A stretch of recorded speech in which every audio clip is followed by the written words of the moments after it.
இத்தனை காலமாக எத்தனையோ தலைமுறைகள் போயிடுச்சு. நம்ம தமிழில் தான் வாழ்ந்துங்கிறோம், தமிழ் தான் படிக்கிறோம், இங்கிலீஷ் தான் படிக்கிறோம். வெளிநாட்டுலாம் போய் வாழுறோம். எவ்வளோ பெரிய பெரிய ஆளெல்லாம் ஆயிருக்கிறாங்க நம்ம தமிழ்நாட்டில. இதுவரைக்கும் ஹிந்தி படிச்சு தான் பண்ணணுன்ற அந்த இது இல்லையே. ஹிந்தியில என்ன இருக்கு? இப்ப ஹிந்தி கத்துக்கிட்டா மோடி பேசுறது நமக்கு நல்லாவே புரியும்னு சொல்றாங்கல்ல. அதனால கத்துக்க விடாம தடுக்குறாங்கன்னு சொல்றாங்க. அவரு தமிழ கத்துக்கிட்டோம். அவர் வந்தா இங்க தமிழ் பேச தெரியலல்ல. தமிழ்நாட்டுக்கு வந்தா அவரால தமிழே பேச தெரியல. அப்போ இவ்வளோ நாள் மோடி தமிழ் கத்துக்கின்னு இருக்கணும்ல. ஏன் அவர் கத்துக்கல? மொழின்னு எல்லா மொழியும் வரும்போது அவர் தமிழையும் கத்துக்கணும். நான் என்ன நினைக்கிறேன்னாக்கா, தமிழ்நாட்டில் இந்திக்காரங்க எல்லாம் தமிழ்நாட்டுக்கு வந்துட்டாங்க. தமிழ்நாட்டில் இருக்கிறவங்களெல்லாம் அவங்க ஏரியாவுக்கு நம்மளை அனுப்பினாலும் பிளான் பண்ணுறாங்கன்னு நான் நினைக்கிறேன். ஏதாவது ஒரு திட்டத்தை கொண்டு வராங்கன்னாக்கா, அதுக்கு பின்னாடி ஆணிவேர் ஏதாவது ஒன்று இருக்கும். அடிப்படை இல்லாமல் எந்த ஒரு விஷயத்தையுமே கொண்டு வர மாட்டாங்க. அப்போது அதுக்கு என்ன ரீசன் அப்படின்றது ஒரு கொஸ்டின் மார்க்காக இருக்குல்ல. அடிஷ்னலாக ஒரு லாங்குவேஜ் கற்றுக்கிறது அப்படிங்கிறது தப்பு கிடையாது, நல்ல விஷயந்தான். அது காப்பான் படத்தில் ஒரு விஷயத்த என்ன, ஏதாவது அரசியல்வாதிங்க ஏதோ ஒரு காரியத்தை சாதிக்கணுன்னாக்கா மக்களை டைவெர்ட் பண்ணுறதுக்காக ஏதாவது ஒரு விஷயத்த பப்ளிசிட்டி பண்ணுவாங்க. பப்ளிசிட்டி பண்ணி அதை பற்றி பேச வச்சு மக்களை எல்லாத்தையும் அந்த பக்கம் திசை திருப்பி அவங்க வேறு ஏதாவது ஒரு காரியத்தை சாதிச்சுப்பாங்க. ரெண்டு பக்கமும் பல கோணத்தில் யோசிக்கலாம். அரசியல்வாதிங்க மோசமானவங்க.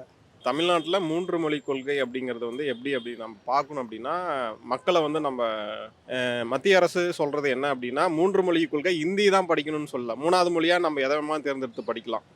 அதாவது இன்றைக்கி ஒரு ஒரு 30-40 வருஷம் பின்னாடி போய் பார்த்தோமா, நம்ம அப்பா அம்மா காலத்தில், நம்ம தாத்தா பாட்டி காலத்தில் அவங்க எல்லாமே வருமானம் ஈட்டுறதுக்கு, ஒரு தொழில் செய்கிறதுக்கு இங்கேயே இருந்தாங்க.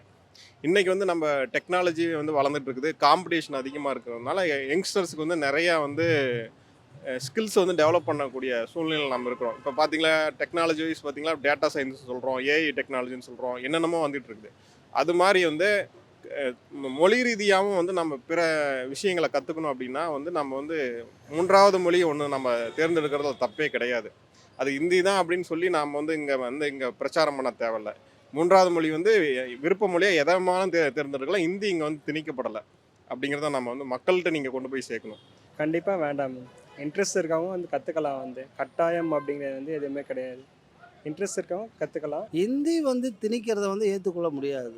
ஏன் இதே நம்ம தமிழ் அங்கே திணிச்சா அவங்க ஒத்துக்குவாங்களா? ஒத்துக்க மாட்டான்.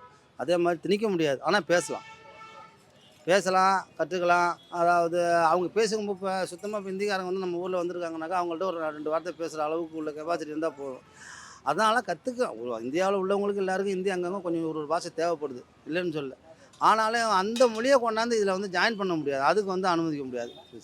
ஹிந்தி ஏற்கனவே உள்ளே பூந்து விட்டது. இப்போ எதுவுமே ஹிந்தி புதுசாக திணிக்க வேண்டாம். ஏற்கனவே உள்ளே வந்துச்சு. இங்கே பாவப்பட்ட மக்கள் எல்லாம் இன்றைக்கி தமிழில் தமிழ்நாட்டை தமிழ் மண்ணுக்கு பிறந்தவெல்லாம் இன்றைக்கி வேலை செய்கிறதுக்கு கஷ்டப்படுறான். அவன் வந்துடுறான், எல்லா வேலையிலையும் அவன் நிற்கிறான், நம்ம பின்னாடிக்கிறோம். இவ்வளோ தான் வித்தியாசம், வேறு ஒன்றும் கிடையாது. இனிமேல் புதுசாக அவன் ஹிந்தி ஒன்றும் ஆக போகிறது கிடையாது. ஹிந்தி நம்ம கட்டாயமாக கற்றுக்கணுமா? தேவையில்லை. உனக்கு இஷ்டம் இருந்தால் நீ கற்றுக்கோ. இஷ்டம் இல்லை, விருப்பம் இல்லாதவனுக்கு கம்பல் பண்ணுறதுக்கு யாருக்கும் அதிகாரம் கிடையாது. அப்புறம் பார்த்துக்கலாம். இப்போ இருக்க ஜென்ரேஷன் பார்த்தீங்கன்னா வேண்டான்னு தான் நான் சொல்லுவேன். ஏன் அப்படின்னா, அது ஃபஸ்ட்லேருந்து இப்போ நீங்கள் ஒரு சைல்டை ஸ்கூல் ஜாயின் பண்ண வைக்கிறீங்களா, அப்போ ஜாயின் பண்ணும்போது கொஞ்ச நாளில் தமிழா இந்தியான்னு 2 லாங்குவேஜ் வரும்ல. அப்போ அவங்க ஃபஸ்ட்லேருந்தே ஹிந்தி கற்றுக்கிட்டு இருந்தா ஓகே. இப்போ நடுவில் இப்போ திணிக்கிறது ஹிந்தி திணிப்புன்ற மாதிரி தானே தோணுது உங்களுக்கு? தெரியல. ஓரளவு கொஞ்சம் தெரிஞ்ச இந்தியை நம்ம இங்கேருந்து அவங்க அங்கே போயினா அங்கே போய் ஒர்க் பண்ணோன்னா அவங்க ஒத்துப்பாங்களா? அவங்க சேர்த்துப்பாங்களா? நீங்கள் சொல்லுங்கள் பார்ப்போம். நம்ம இங்கே ஃப்ரீயாக ஸ்பேஸ் தரோம், ஒர்க் பண்ணுற இடம் தரோம், எல்லாமே தரோம். இப்போ பாப்புலேஷனில் பார்த்தீங்கன்னா 3/4 பேர் இங்கே ஹிந்திக்காரங்க தான் ஒர்க் பண்ணிகிட்டு இருக்காங்க. தமிழை விட அதிக பாப்புலேஷன். அப்படி இருக்கும்போது என்ன பண்ணுறது? நீங்கள் சொல்லுங்கள் பார்ப்போம். இதே நம்ம தமிழ்நாட்டுக்காரவங்க அங்கே ஹிந்தி அங்கே போயிட்டு ஒர்க் பண்ணால் அவங்க ஒத்துப்பாங்களா?